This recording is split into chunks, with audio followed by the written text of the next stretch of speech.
Hi friends, welcome to our channel Kuttima novels. இன்றைக்கி நம்ம அடுத்த டாபிக் பார்க்க போகிறோம். ஸோ அடுத்த இலக்கண டாபிக் வந்து அணி இலக்கணம் பார்க்க போகிறோம். இது வந்து 7ஆம் வகுப்பு பாட புத்தகத்திலிருந்து எடுக்கப்பட்டது. ஸோ அணி இலக்கணம்னா என்னன்னு சொல்லி பார்க்கலாம். ஒரு செய்யுளை சொல்லாலும் பொருளாலும் அழகு பெறச் செய்வது அணி. ஒரு செய்யுளை வந்து ஒரு செய்யுள் இருக்குது அப்படின்னா அதை வந்து சொல்லாலும் பொருளாலும் அழகு பெறச் செய்வது அணி. அழகாக வந்து கொண்டு வர்றது தான் வந்து அணி. இதில் வந்து நிறையா டைப்ஸ் இருக்குது. நம்ம சில டைப்ஸ் பார்க்கலாம். புக்கில் இருக்க டைப்ஸ் வந்து பார்க்கலாம். ஃபஸ்ட்டு வந்து உவமை அணி. உவமை அணி வந்து வெளிப்படையாக வருவது. உவமை அணி அப்படின்னாலே வந்து வெளிப்படையாக உவம உருபு வருவது தான் வந்து உவமை அணின்னு சொல்கிறாங்க. இங்கே வந்து ஃபஸ்ட்டு என்ன எடுத்துக்காட்டு கொடுத்துருக்காங்கன்னு பாருங்கள். மயில் போல ஆடினாள், மீன் போன்ற கண். இதில் போல போன்ற இது வந்து அப்படி வெளிப்படையாக இருக்குது. மயில் போல ஆடினாள் அப்படிங்கிறது மயில் மாதிரி அந்த பொண்ணு டான்ஸ் ஆடுறா. மீன் போன்ற கண், மீன் மாதிரி அந்த கண்கள் இருக்குது அப்படின்னு சொல்லி போல போன்ற அப்படிங்கிறது வெளிப்படையாக இருக்குது. ஸோ அதனால் இதை என்ன சொல்கிறாங்கன்னா உவமை அணி. இவ்வாறு ஒப்பிட்டு கூறப்படும் பொருளை உவமை அல்லது உவமானம் என்பர். இதில் மயில் மீன் அப்படிங்கிறது உவமை, இல்லைன்னா உவமானம் அப்படின்னு சொல்லுவாங்க. இது வந்து கேட்கலாம், சரியா? மயில் மீன் அப்படிங்கிறது உவமை, இல்லைன்னா அதுக்கு வந்து உவமானம்னு சொல்கிறோம். உவமையால் விளக்கப்படும் பொருளை உவமேயம் என்பர்.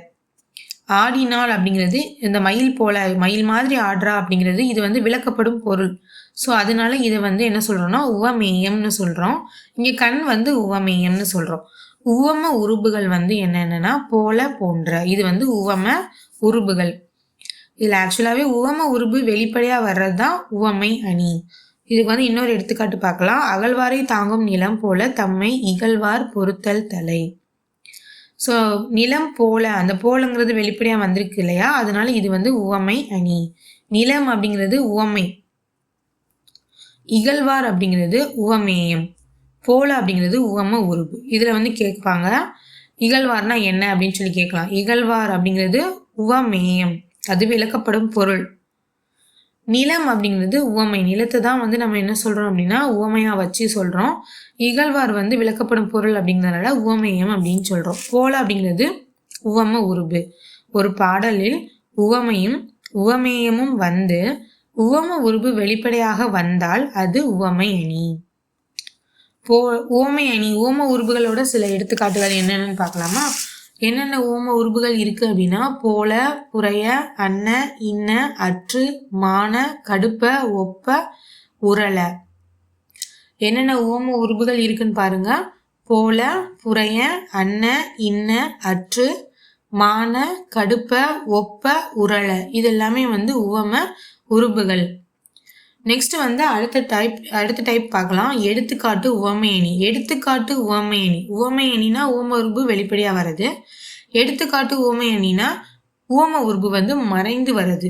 எடுத்துக்காட்டு கொடுத்துருவாங்க, உவம உருபு வந்து மறைந்து வர்றது தான் வந்து என்னது எடுத்துக்காட்டு உவமையணி அணி. ஸோ இதில் வந்து என்ன இது கொடுத்துருக்காங்க, செயல் கொடுத்துருக்காங்கன்னு பாருங்க. தொட்டனைத்து ஊறும் மணற்கேணி மாந்தர்க்கு கற்றனைத்து ஊறும் அறிவு. ஸோ தொட்டனைத்து ஊறும் மணற்கேணி அப்படிங்கிறது உவமை. இதில் உவமேயம் வந்து மாந்தருக்கு கற்றனைத்து ஊறும் அறிவு அப்படிங்கிறது வந்து உவமேயம். அது போல அப்படிங்கிற உவம உருபு வந்து இங்கே மறைந்து வந்திருக்கிறது, சரியா? அது போல நீங்கள் வந்து நம்ம கொடுக்கல, பட் அது போல அப்படின்னு சொல்லி நம்மளாம் வந்து எடுத்துக்கலாம். அதான் வந்து உவம உருபு மறைந்து வந்திருக்கிறது. அதனால் இது வந்து எடுத்துக்காட்டு உவமை அணி. நெக்ஸ்ட் டைப் பார்க்கலாம். இல் பொருள் உவமை அணி.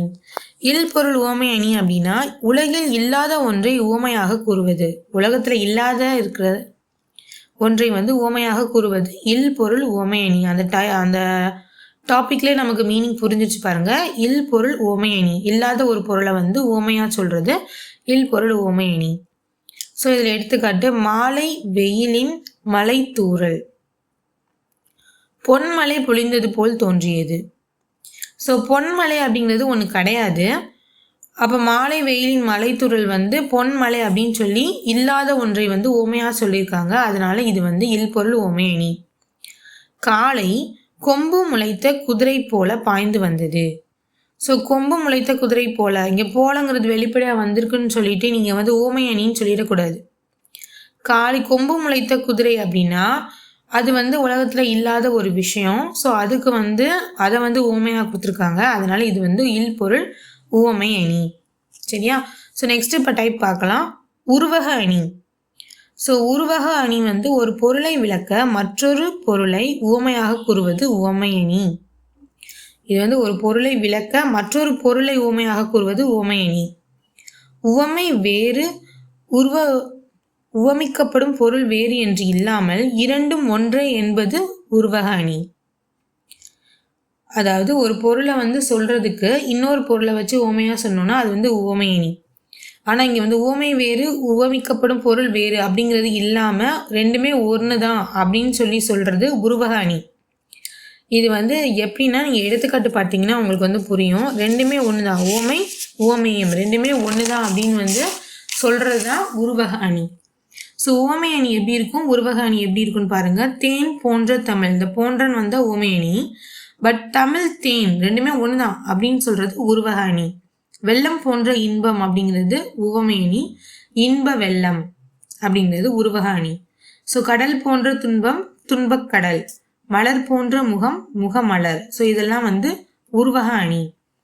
இதுக்கு வந்து ஒரு செயல் இருக்கு பாருங்க. வையம் தகலியா வார்க்கடலே நெய்யாக வெய்ய கதிரோர் விளக்காக செய்ய சுடர் ஆலியான் அடிக்கே சூட்டினேன் சொல் மாலை இடர் ஆலி நீங்குகவே என்று.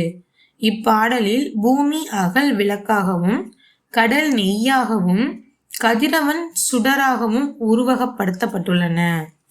பூமி வந்து அகல் விளக்காகவும், வையம் தகலியா அப்படின்னா தகலினா விளக்கு, அகல் விளக்கு. பூமியை வந்து அகல் விளக்கா சொல்றாங்க. வார்க்கடலே நெய்யாக, கடல் வந்து நெய்ன்னு சொல்றாங்க. கதிரவன் சுடராகவும் உருவகப்படுத்தப்பட்டுள்ளன. இது வந்து உருவகம், அதாவது சேர்த்து எழுதியிருக்காங்க பாருங்களேன். இந்த போல அந்த மாதிரிலாம் எதுவுமே வரல. ஸோ ரெண்டுமே ஒன்று தான் அப்படிங்கிற மாதிரி காட்டுறது தான் உருவக அணி. நெக்ஸ்ட் டைப் வந்து ஏகதேச உருவக அணி. ஒரு வரியில் கூறப்படும் இரு பொருட்களில் ஒன்றை மட்டும் உருவகப்படுத்தி மற்றொன்றை உருவகப்படுத்தாமல் விடுவது ஏகதேச உருவக அணி. ஏகதேசம் அப்படின்னா ஒரு பகுதின்னு அர்த்தம். ஒரு பகுதியை வந்து உருவகப்படுத்திட்டு இன்னொரு பகுதியை உருவகப்படுத்தாம விடுறது, அது வந்து ஏகதேச உருவக அணி. அறிவு என்னும் விளக்கை கொண்டு அறியாமையை நீக்க வேண்டும். ஸோ அறிவுங்கிறது விளக்கு அப்படின்னு சொல்லி நம்ம வந்து உருவகப்படுத்திட்டாங்க. ஆனால் அறியாமையை வந்து இருள் அப்படின்னு சொல்லி உருவகப்படுத்தலை. அறியாமையை வந்து இருள் அப்படின்னு சொல்லி நம்மளே வந்து தெரிஞ்சுக்கிறோம். அதனால இது வந்து ஒரு பகுதியை உருவகப்படுத்திட்டு இன்னொரு பகுதியை உருவகப்படுத்தலை. ஸோ அதனால இது வந்து ஏகதேச உருவக அணி. அறிவை விளக்காக உருவகப்படுத்திவிட்டு அறியாமையை உருவகப்படுத்தாமல் விட்டதால் இது ஏகதேச உருவக அணி. இதுக்கு இன்னொரு எடுத்துக்காட்டு பார்க்கலாம். பெருமைக்கும் ஏனை சிறுமைக்கும் தத்தம் கருமமே கட்டளைக்கல். வள்ளுவர் மக்களின் செயலை பொன்னின் தரத்தை அறிய உதவும் உரைக்கல்லாக உருவகம் செய்துவிட்டு, அதாவது அவங்க மக்களோட செயலை வந்து பொன்னின் தரத்தை அறிய உதவும் உரைக்கல் அப்படின்னு சொல்லி அவர் உருவகம் செஞ்சிட்டாரு. ஆனால் மக்களோட உயர்வையும் தாழ்வையும் உருவகம் செய்யவில்லை, பொன்னாக உருவகம் செய்யவில்லை. ஸோ அது வந்து ஏகதேச உருவக அணி. ஸோ இதில் வந்து கேட்கலாம், இந்த செய்யுள் கொடுத்துட்டு இந்த திருக்குறள் கொடுத்துட்டு நமக்கு வந்து கேட்டாங்கன்னா இது வந்து ஏகதேச உருவக அணி அப்படின்னு சொல்லணும். பெருமைக்கும் ஏனை சிறுமைக்கும் தத்தம் கருமமே கட்டளைக்கல். கருமமே கட்டளைக்கல், ஒரு செயலை வந்து பொண்ணோட தரத்தை அறிய உதவும் கல்லுன்னு சொல்லிட்டாங்க. ஆனால் அந்த செயல் உயர்வையும் தாழ்வையும் பொன் அப்படின்னு சொல்லி அவங்க வந்து சொல்லலை. ஸோ அதுதான் வந்து ஏகதேச உருவக அணி. Okay friends, keep supporting. நம்ம இன்னும் அடுத்தடுத்த டாபிக் நெக்ஸ்ட் வீடியோஸில் பார்க்கலாம். லைக் பண்ணுங்கள், ஷேர் பண்ணுங்கள், சப்ஸ்கிரைப் பண்ணுங்கள். தேங்க்யூ.